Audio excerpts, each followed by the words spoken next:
beaucoup monsieur Ndiaye ñu àddu directement ci waxtaan bi alors xam naa dañu koy tàmbalee ci visite bi nga xam ne premier ministre bu Mauritanie ñëw na fi ci réewu Sénégal ne ngir nekk fii ñaari fan waxtaanee li nga xam moo di coopération bu dox suñu diggante ak ñoom gis nañ aussi déclaration bi nga xam ne premier ministre Ousmane Sonko def na ko alors ñu taxaw ci visite bi suñu diggante ka waa Mauritanie. dëgg la wax na ci lu am solo sànq nee na même sur le plan religieux on est yàlla daf ñuy wan ne dañoo war a ànd yaa gis dafa am ay ressources yu am benn pays rek mënoon na ko am mu boole ko ci ñaar c'est des signes de la nature qu'on appelle le langage de la nature am na benn livre bu Pablo Coelho bind muy l'alchimiste daf lay wax ne la même la nature nous parle il faut savoir le décortiquer dafa am ay signes yoo xam ne su amee ci réew su ngeen jubawul muus du ngeen ko jëriñoo day nekk musiba sax ci yéen ce qu'on appelle la malédiction du pétrole loolu la Sonko wax nañ ci boole dal waxtaan et de manière intelligente xam ne li yàlla moo ñu ko booleel.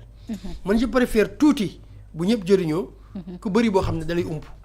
mooy lan mu tuuti ñañ bokk ko ñun ñëpp di liggéey que kenn rek bu ko ak yi moo ba mu indi xeex.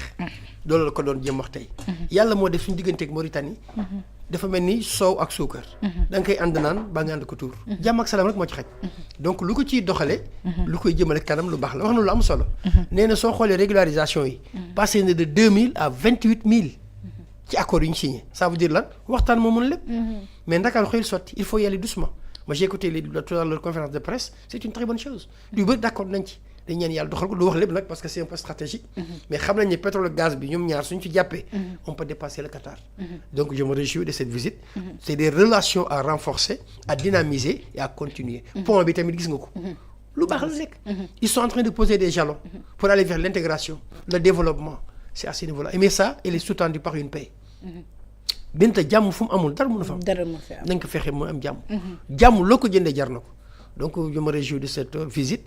et même de cette posture du premier ministre mais ça ne me surprend pas idée boobu la gëm. ay ñi nekk coopération sud-sud. donc déglu naa ko sànq vraiment ma am ci mbégte bu baax. ci wàllum sax suñu coopération yi ñoom bu ñu ñëwee tànneem Diomaye Sonko dañoo woote li nga xam moo di coopération gagnant-gagnant. absolument d'habitude suñu coopération yi ñuy amal ci ñenn suñuy voisins yi. la plupart ñoom ñoo ñu si ëpp pourcentage jamono ji nag loolu daal di féetee boor ba tax na. yenn kii yëpp partenaires yi ñu amoon ak ñenn ñi nga xam ne suñuy voisins lañ wala ñi nga xam ne dañuy jëflante ak ñoom ci wàllum liggéey. loolee dañ koy daal di saytuwaat.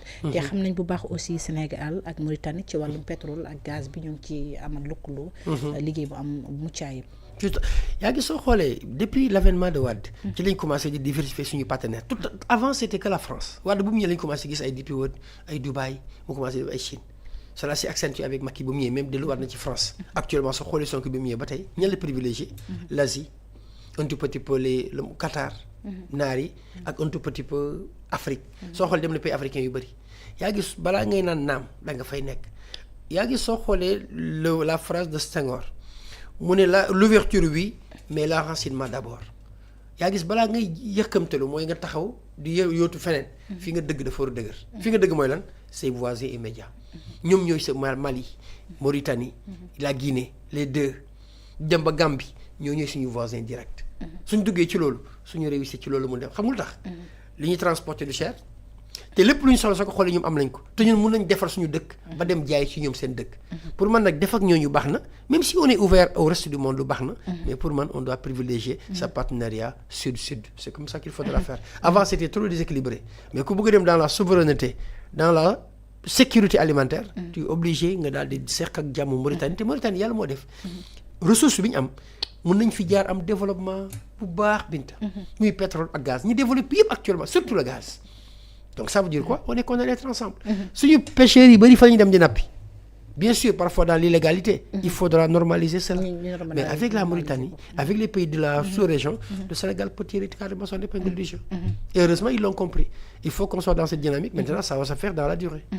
très bien ci loolu aussi si conseil des ministres suñu Ousmane Sonko jamono ji mi ngi teg li nga xam moo di mise en œuvre jëm si accélération des réformes ak protection industrielle en 2026 gis nañ taxawaayam ci mën nañ wax ñenn jàpp nañ sax mën nañ ko woowee l'homme de l'année jëm ci taxawaayam ci gouvernement bi ci coppite yi ci am mais également ci jubbanti ba nga xam ne ñu ngi koy woote prix yi nga xam ne wàññeeku na ci mais seen projection jëm ci atum 2026. dañu amul benn tur rek waaye yàlla xam na suñ ko amoon jox ko ndax kuñ def ci 20 personnalités du monde première africaine soo nekkul premier sénégalais lu ñu lay wax ban journal la ñu ma génn beneen homme bu dul Ousmane Sonko ci réew mi ban objectivité la koy teg amul en termes de perspective en termes de combat en termes de résultat. est-ce duñ teg Barth ba d'accord mais au nom de quoi Barth il a été battu dans son propre bureau de vote qui n'a rien remporté qui a été destitué homme de quoi rien du tout c'est par des faits hein. Et ça Pascal Boniface l'a dit. Donc Sonko bien sûr yaa gis Binta xam nga la moo tàddeel suñu dëkk yi. su nekkee da nga bëgg a defar réew emploi da ci am solo xam nga la moo lay jox emploi.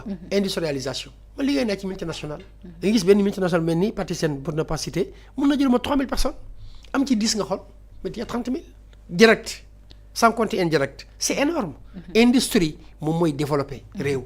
te loolu ñuy comprendre pourquoi bi ñëw ñu attaqué Sonacos ñu ngi waaj dem ci affaire phosphate.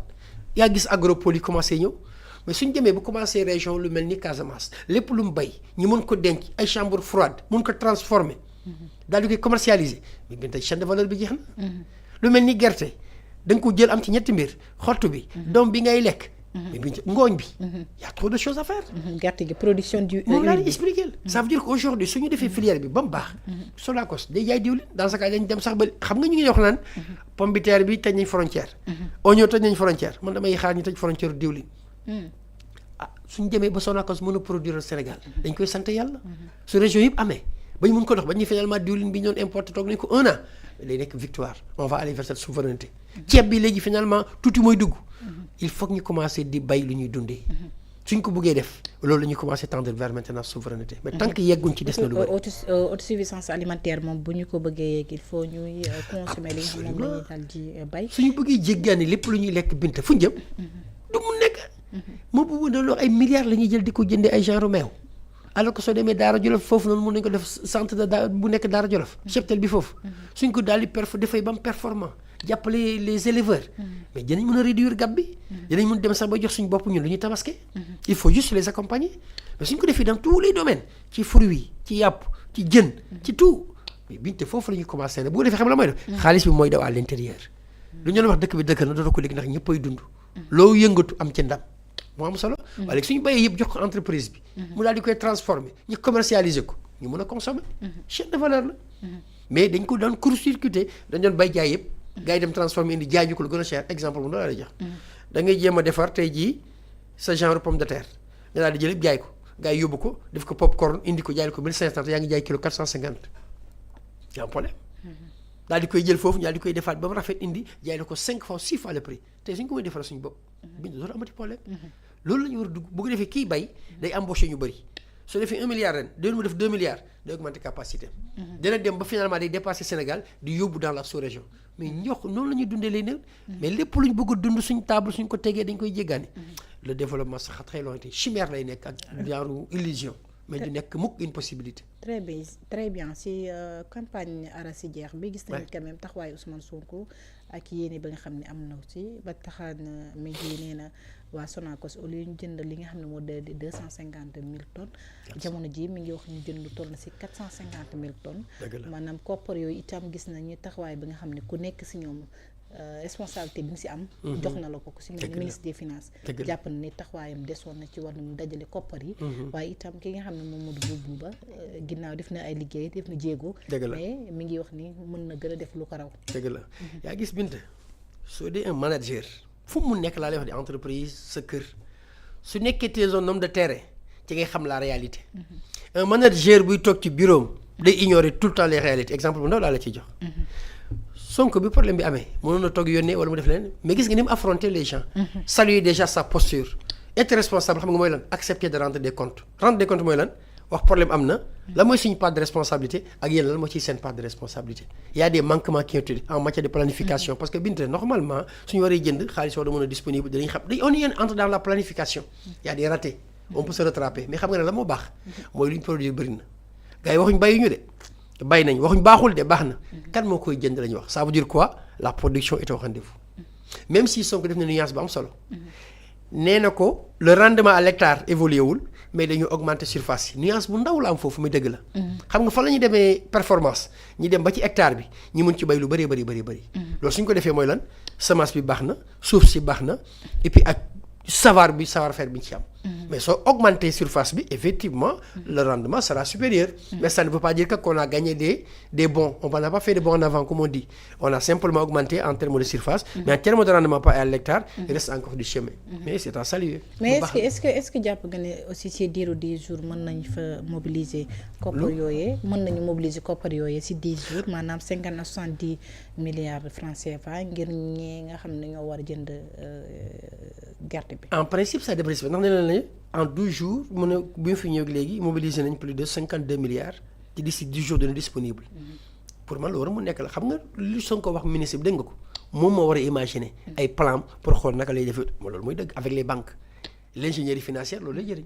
biñ tey su nekkee dama la jël laa di lay nommer pour nga nekk responsable plateau mais ni ngay demee sa plateau kenn du ko jàngal muus nu muy tojee bopp jën xam kenn du ko jàngal ministre bi lu mu war def am xaalis moo ko war a gérer banque bi bañ na loolu yoolu ministre Diomaye xam nga du wàcc ci terrain bi Sonko lay wax demal mais Sonko tam dox ministre bi nu may utee xaalis yaa ko war a ut yow jox ma ko chaîne de valeur la chacun doit faire son travail c'est comme une équipe de football. Le gardien, il est à sa place, il fait son rôle. Le neuf, il fait son rôle. Le tout maintenant forme l'équipe. Non l'équipe gouvernementale même. Ministre bi moo dem indi xaalis bi. Agriculture jéem a fexe indi bay lu bëri. Soo xoolee commercialisation moo buuba sax yoonam nekku ci. Serigne Gueye Diop la war a incomber ak le ministre des finances. Parce que kii mooy jaay kii moom bay lay def. yaa ma waxoon ma bay indil naa la ko. yaa ma waxoon 10 indi naa 25. yow jéem ko jaay. Serigne Gueye mooy xool naka lay def pour jaay avec ministre ak Sonacos. léegi nag ils ont trouvé les fonds. On a vu que également il y a des gens yi nga xam ne ñu ngi critiquer ne Ousmane Sonko waxee jëm ci ki nga xam ne moom moo di Cheikh Diba. ñenn ñi jàpp nañ sax amul li nga xam ne moom moo di solidarité ministérielle ci seen i biir parce que jàpp na ni amaan nu mu ko waxee ci publiquement que liggéeyam des na ci wàllum dajale koppar yi. dañoo tàmmul ñun Sénégal. di wax le fond de nos pensées. On est tous dans la tartufferie. Il faut une hypocrisie daf ñuy neex tout le temps dañuy xalaat dara wax l'inverse ay nit yuy liggéey gis ne problème am na ñi taxaw wax ko seen akolaay taala ban problème moo ci am soxna si wax Cheikh Djiba li defoo ko tax nga waroon ko def kon imagine léegi su ko taxawoon gis Cheikh Djiba def lu baax mu ne ko baax na est-ce que kon war ko wax je ne vois pas de souci xas ko def na il doit faire des efforts mais Sonko ñëpp xam nañ ko son franc-parler il n'épargne pas le président kuy jàpp jandoo fa la jét kuy wax président de la République di nga bàyyi premier ministre boo xam ne yaay chef am def man ci sama DG dajeeg man di ma reprocher ma contentement ci sama liggéey je ne vois pas de souci waxu ko manqué de respect waxu ko en des termes injurieux il lui a dit da ko waroon def nii. te def ko mais dañoo jàpp ne dafa imputé li nga xam ne moo responsable. c'est des appréciations hein, mais bon gisuma ci lu mal moi j'ai vu un homme courageux. qui descend sur le terrain qui assume ses responsabilités et qui va sur le terrain avec les ministres concernés yaa ngi gestion boobu wallahi suñ ko continuer ministre bu nekk di nga def sa liggéey. ndax dañuy xam ne yow dañ lay tiiñal soo ko bañee nag di nga dem def li tax ñu war la ko def loolu mooy dëgg. il faut accepter de rendre des comptes quitter leur bureau aller faire ce pourquoi on les paye loolu mooy dëgg soxna si. te man dama ci ànd. loolu la war a continuer ministre bu nekk mu ànd yow sur le terrain ne la lii lu tax parce que dañu leen voter le budget mettre leen ci conditions yu baax. benn obligation la ñu am muy résultat boobu su amul le capitaine commandant de bord am na droit laaj leen ko. Pape Thiaw dañ leen jox avion jox leen seen i prime mettre leen ci conditions yu baax. xam nga lu ñu xaar ci ñoom ñu football. ba ñu xam ne daal même suñu dóoree sax ñu xam ne ñu jàmbaar lañ. loolu la ñuy xaar ci moom mais pas autre chose léegi nag Pape Thiaw génn wax ne y a des défaillances au niveau de tel secteur c'est normal c'est son rôle. maintenant du jël benn jour na ko yow le seul responsable c'est que Sonko n'a pas fait. il a souligné des manquements yi am ci benn secteur mooy arachide. te trouver une solution bu mu fa jógee na Sonacos jënd lu gën a bëri ci loolu. pour ñu mën ko def. donc il a fait même en terme taquin. te loolu soo ko xoolee bi muy dem yàlla xam na ne politique yóbbu ko woon dafa bëggoon dem pour def liggéey bi. mais Sonko mu ànd ak bruit mu ànd ak coow. dafa mel ni bukki fu mu jaar ñëpp a koy coow. loolu la yàlla dogal. très bien mu daal di wax d'accord ak ñoom def ak ñoom mais pour man responsabilité la wane. maturité la wane. dafa wane leadership foofu. te loolu mooy yoon. très bien ñu gis aussi ci wàllum scandale bu ñuy wax wala supposé scandale Azer